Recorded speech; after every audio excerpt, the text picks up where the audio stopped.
Welcome back to another episode of Cryptocurrenx, where we dive into the wildest stories from the world of cryptocurrency. Buckle up, because today's episode is packed with drama, intrigue, and a healthy dose of humor, where we delve into the wacky, the wild, and the utterly bewildering world of cryptocurrency. This week we've got a real humdinger for you. We're talking bank-backed stablecoins that are about as punk rock as a polka band, North Korean hackers who make Ocean's 11 look like a bunch of amateurs, and President Donald Trump has filed to trademark, well, something in crypto. Honestly, at this point I wouldn't be surprised if he slapped his name on a Bitcoin and tried to sell it on QVC. Look, the world of cryptocurrency is like a bowl of spicy chili full of unpredictable ingredients that can either leave you wanting more or running for the bathroom. But hey, that's what makes it so damn entertaining, right? So grab your metaphorical antacids and prepare to have your mind boggled, because things are about to get weird. From bank coins to Bitcoin heists. In a move that surprised absolutely nobody, Bank of America has announced plans to dip their toes into the blockchain pool with their very own stablecoin. Pending regulatory approval, of course. Because, the only thing more reassuring than a regular bank is a regular bank with its own digital currency. CEO Brian Moynihan was reportedly overheard saying, "If you can't beat 'em, join 'em," while desperately trying to explain blockchain to his board using a series of increasingly confusing metaphors about cats, boxes, and the very fabric of reality.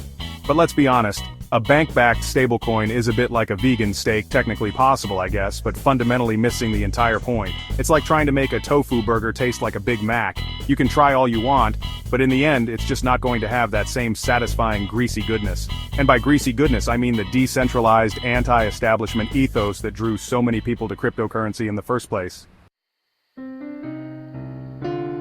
Hold on to your hard drives, folks, because this next story is straight out of a Hollywood spy thriller, only with less witty banter and more questionable haircuts.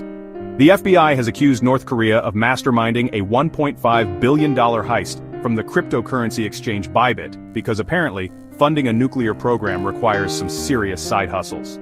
The notorious Lazarus Group, a band of hackers known for their digital prowess and their utter disregard for decent internet security practices, allegedly pulled off this daring cyber robbery. Now, Bybit is offering a whopping $140 million reward for information leading to the recovery of their stolen crypto, which, let's be real, is probably more money than most of us will ever see in our lifetimes, unless we win the lottery or accidentally invent cold fusion in our garages. Well folks, it finally happened.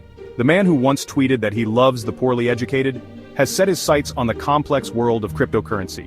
Yes, current President Donald Trump has filed a trademark application related to crypto, and the internet is already ablaze with speculation.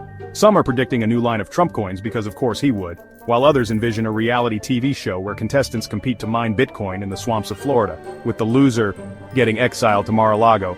Whatever Trump has up his sleeve, one thing's for sure, it's gonna be huge. Or at least he'll tell us it is.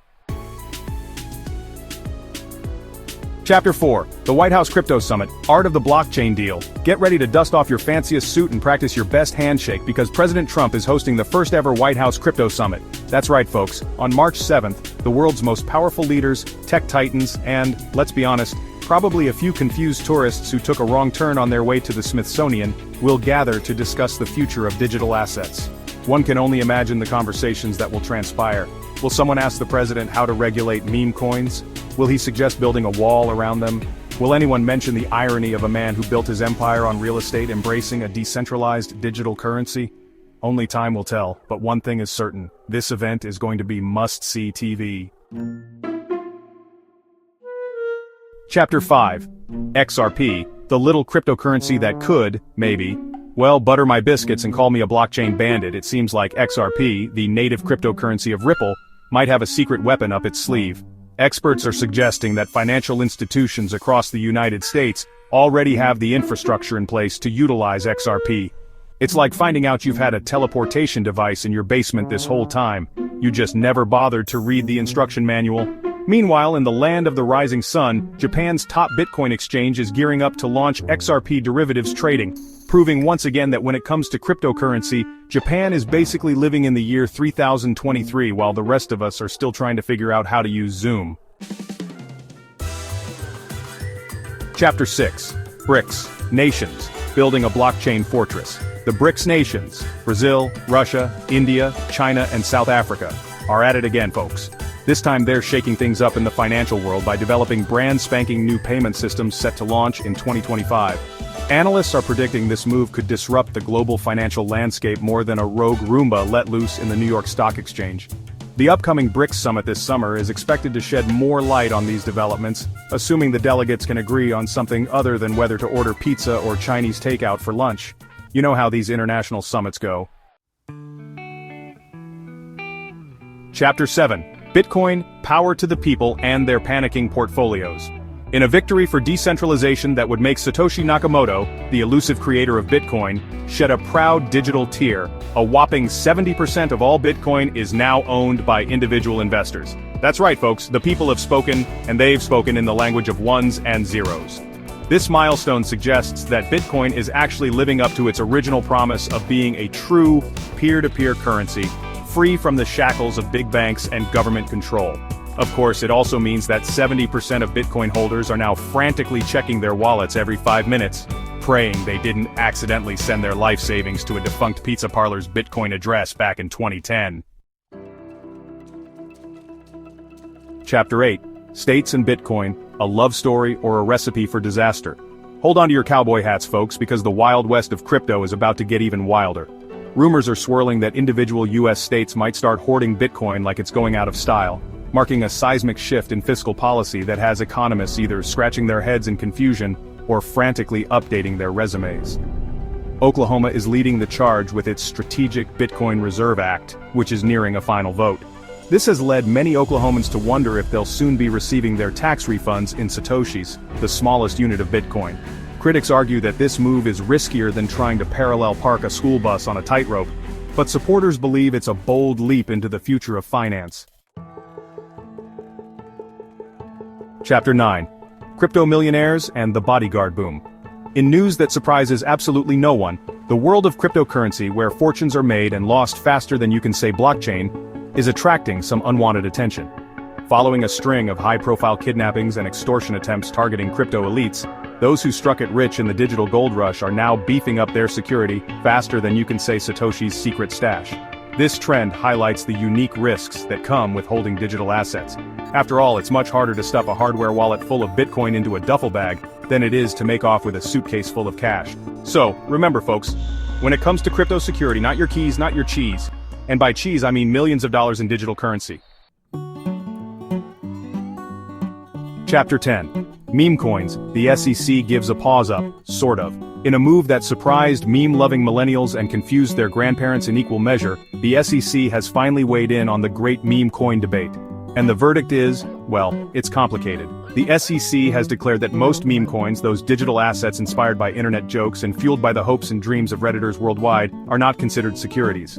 This decision has left many wondering if the SEC has finally lost its collective mind, or if they've simply been spending too much time on Wall Street bets. Whatever the reason, one thing's for sure, this ruling paves the way for even more dog-themed cryptocurrencies than anyone ever asked for. Chapter 11. Hong Kong rolling the dice on AI and supercomputers. Hold on to your dumplings, because Hong Kong is making a bold bet on the future of technology. The city has announced a cool $125 million investment in artificial intelligence and plans to supercharge Cyberport, its innovation hub, with even more computing power. This ambitious move aims to position Hong Kong as a global leader in the tech world, rivaling Silicon Valley itself. Critics, however, worry that combining AI with supercomputing is a bit like giving a hyperactive toddler a jetpack. It might be fun to watch for a while, but it could also end in disaster. Supporters, on the other hand, believe it's a calculated risk that could pay off big time, especially if the AI can be trained to predict the next Bitcoin bull run. Chapter 12. Ether options. Traders, preparing for the crypto winter? Things aren't looking so rosy in the world of Ethereum, folks. Ether options traders, those brave souls who gamble on the future price of Ethereum with all the grace and precision of a blindfolded knife thrower, are reportedly hedging against a potential slump in March. It's as if they're preparing for a crypto winter, stocking up on digital firewood and virtual hot cocoa. While some see this as a sign that the Ethereum market is about to go colder than a polar bear's nose, others believe it's just traders being their usual paranoid selves. After all, in the world of cryptocurrency, the only thing more volatile than the price of Bitcoin is the emotional state of a crypto trader. Well, there you have it, folks, another wild week in the wacky world of cryptocurrency. From traditional banks awkwardly trying to fit in with their blockchain experiments to international heists that would make even the most jaded Hollywood screenwriter blush, the cryptosphere never fails to entertain. Whether it's regulatory decisions that leave us scratching our heads, world leaders clumsily trying to grasp the concept of a decentralized currency, or cities betting their futures on the promise of artificial intelligence, one thing remains abundantly clear. The world of cryptocurrency is as unpredictable as ever. So keep your private keys secure, stay informed, and try to enjoy the roller coaster ride that is the crypto market. Because in this crazy, mixed-up world of digital assets, one thing is certain: it's never a dull moment. Until next time, HODL on, and try not to lose all your money. Peace.